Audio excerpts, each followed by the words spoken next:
Anyone who's seen an episode of My 600-Pound Life is familiar with Dr. Nowzaradan, who is affectionately known to his patients as Dr. Now. According to his professional bio, Nowzaradan, a general and vascular surgeon, specializes in performing bariatric surgery on, quote, the most challenging weight reduction surgical candidates who have been previously denied by other surgical professionals, especially the super morbidly obese. Over 600 pounds. Fans love Dr. Now's no-nonsense advice on TV, but there's much more dirt on him than the show reveals. Here's what you may not know about the doctor from My 600-Pound Life. I have to eat something. No, you don't have to eat something. You have eaten 800 pounds of food in you. Malpractice suits. In 2012, patient Michelle Parks sued Dr. Now, claiming that during her gastric sleeve procedure, he left a, quote, 6.69-inch piece of tubing inside her body. According to Radar Online, Park's lawsuit also states that the tubing wasn't discovered until nearly 2 years later. Park ended up dismissing the suit, which Radar speculated could have been the result of a top-secret settlement. However, Dr. Now told the tabloid, "The lawsuit against me was dismissed because I was not the one who left the tube."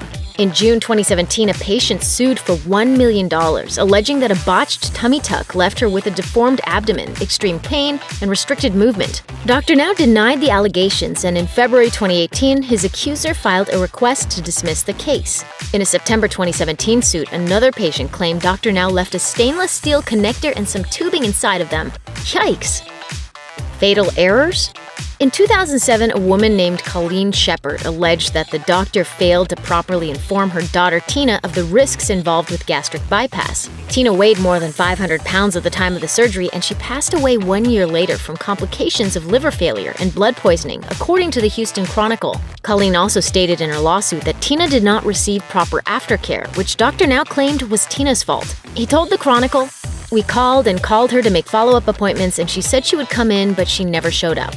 5 years later, according to Radar Online, a deceased patient's wife filed a similar lawsuit, claiming Dr. Now failed to properly assess and diagnose the extent of her late husband's condition, which led to his passing after the procedure. Again, Dr. Now denied the claims, and a year later, the case was closed after the plaintiff filed a motion to dismiss her own suit.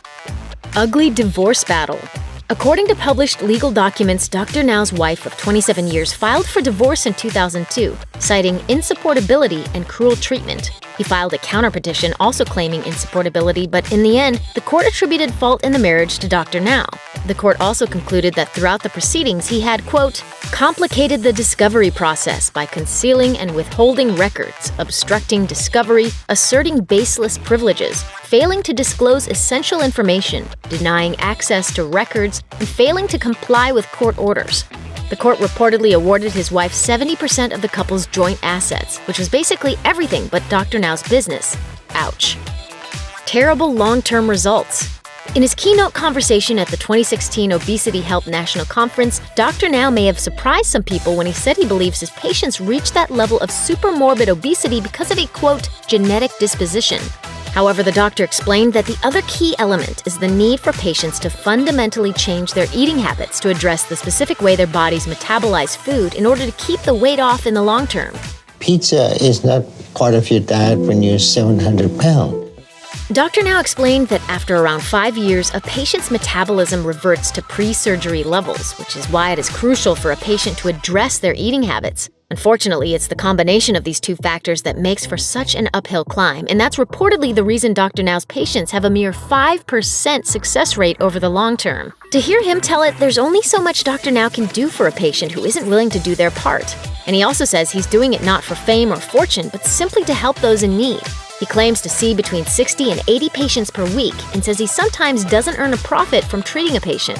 At the Obesity Help Conference, he shared just how little he made over the course of one 800-pound patient's entire treatment. Insurance paid and everything was deductible and this and this. They send me a check for 97 cents. Thanks for watching. Click the Nikki Swift icon to subscribe to our YouTube channel. Plus, check out all this cool stuff we know you'll love too.